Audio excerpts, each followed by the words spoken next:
اتنی محبت قرآن سے کہ بمشکل پورا سال تو جیسے ہم قرآن پڑھتے ہیں یہ ہم سب کو پتہ ہی ہے، لیکن چونکہ رمضان کا مہینہ ایسا ہے کہ جو قرآن کے نزول کا مہینہ ہے، اور اس مہینے میں عام لوگ بھی باقاعدگی کے ساتھ قرآن پڑھتے تھے، لیکن اس سال اگر یہ پوچھا جائے کہ کس نے رمضان المبارک میں قرآن پاک ناظرہ مکمل کیا ہے، تو ہو سکتا ہے کہ بامشکل ایک دو بندے ہی ہوں جو اس اجتماع میں ہاتھ کھڑا کر کے کہیں کہ ہم نے قرآن جو ہے ناظرہ مکمل کر لیا۔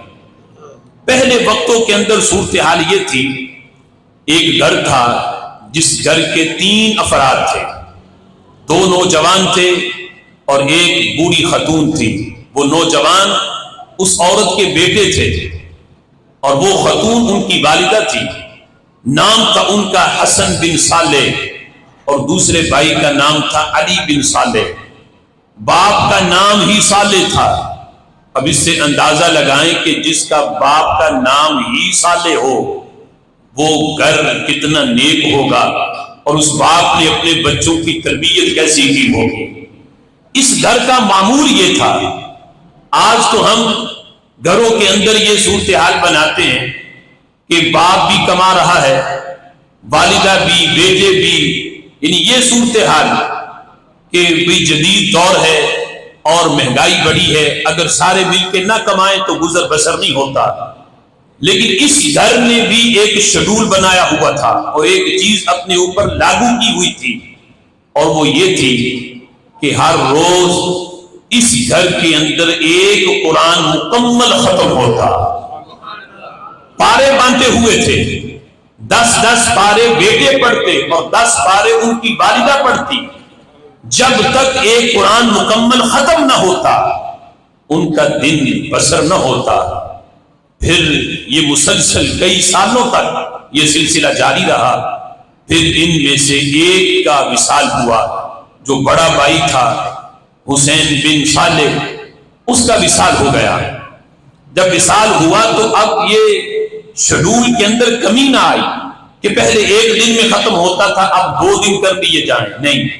والدہ نے کہا کہ بیٹا میں چاہتی ہوں کہ جب پہلے ایک قرآن ہر روز ختم ہوتا ہے اب بھی ایک قرآن ہر روز ہمارے گھر میں ختم ہو، لیکن اس سلسلہ میں ہمیں محنت زیادہ کرنی پڑے گی۔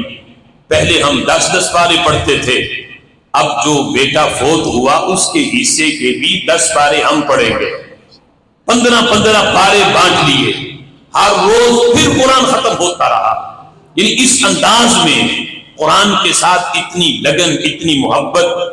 اب تصور کرو کہ اس گھر میں ہر روز قرآن ختم ہو اور ہم پورے مہینے میں رمضان شریف میں ایک قرآن بھی ختم کر نہ پائیں، تو پھر سوچو کہ کیا ہمیں اپنے آپ کو مسلمان کہلانے میں شرم نہیں آنی چاہیے کہ وہ بھی مسلمان تھے، وہ زمانے میں معزز تھے مسلمان ہو کر، وہ زمانے میں معزز تھے مسلمان ہو کر، اور ہم خار ہوئے تارک قرآن ہو کر آج مسلمانوں کو یہ زبونحالی کا جو شکار ہیں اس کی سب سے بڑی وجہ یہ ہے دین سے دوری، قرآن سے دوری۔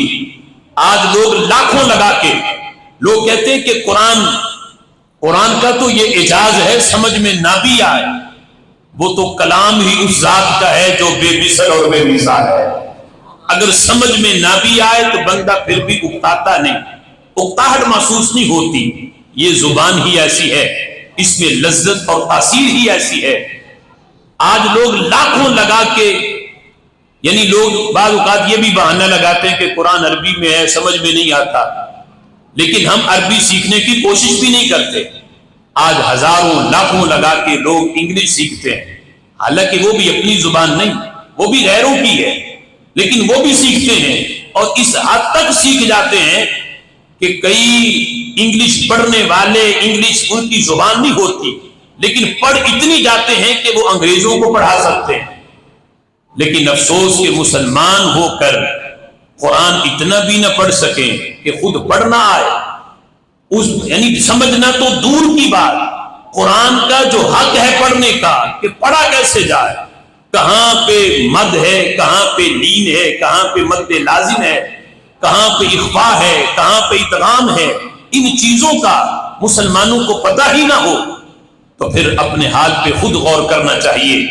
غیروں کی زبان ہم نے لاکھوں لگا کے سیکھی، اس لیے کہ اس سے دنیا کا لالچ ہے، لیکن وہ کتاب جس سے سب سے بڑا لالچ کہ جس نے قبر میں بھی کام آنا ہے، حشر میں بھی کام آنا ہے، ہم سوچیں کہ ہم اس کتاب کو کتنا وقت دے رہے ہیں، اس کتاب کو سیکھنے میں ہم نے کتنی محنت کی۔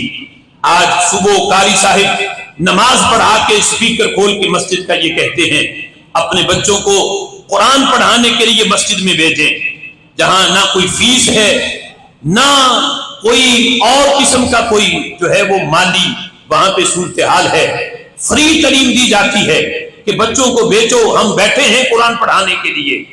اور دوسری طرف جہاں چھٹی بھی ہو جائے تو کسی نے فون کر کے بھی نہیں کہنا کہ آپ کا بچہ پڑھنے کے لیے نہیں آیا، لیکن جب مہینہ ہو جائے بچہ ایک دن بھی نہ گیا ہو، فیس انہوں نے لے لینی ہے۔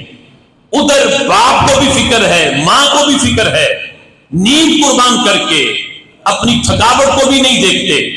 ماں کی بھی صبح صبح دوڑ لگی ہے کہ بیٹے کا ناشتہ لیٹ نہ ہو، باپ کی بھی دوڑ لگی ہے کہ بیٹا اسکول سے لیٹ نہ ہو جائے۔ دنیا پڑھانے کے لیے اتنی توجہ، اور دین کے لیے ہم کیا کر رہے ہیں؟ کتنی توجہ ہے بچوں کی طرف؟ بچہ مسجد میں قرآن پڑھنے نہ جائے، ماں کو فکر نہیں، باپ کو فکر نہیں۔ اسکول سے ایک چھٹی ہو جائے تو ماں دن میں 10 بار کہتی ہے کہ آج اسکول سے چھٹی ہو گئی، آج اسکول سے ناغہ ہو گیا۔ اسکول فون کر کے ڈائری منگوائے گی کہ آج کلاس میں کیا پڑھایا گیا تاکہ میں گھر میں اس کی تیاری کرواؤں۔ یعنی اتنی فکر ہے۔ اور وہ کتاب، وہ کلام کہ جس نے والدین کے لیے بھی ذریعہ نجات بننا ہے، اگر اولاد کو پڑھایا جائے، جس نے قبر میں بھی کام آنا ہے، حشر میں بھی کام آنا ہے، چاہیے تو یہ تھا کہ سب سے پہلی ترجیح اس تعلیم کو دی جاتی، بقیہ ساری تعلیم جو ہے ان کو ثانوی حیثیت دی جاتی، پھر مسلمانوں کی صورتحال کچھ اور ہوتی۔ اللہ تعالی ہمیں اس پہ عمل کی توفیق عطا فرمائے۔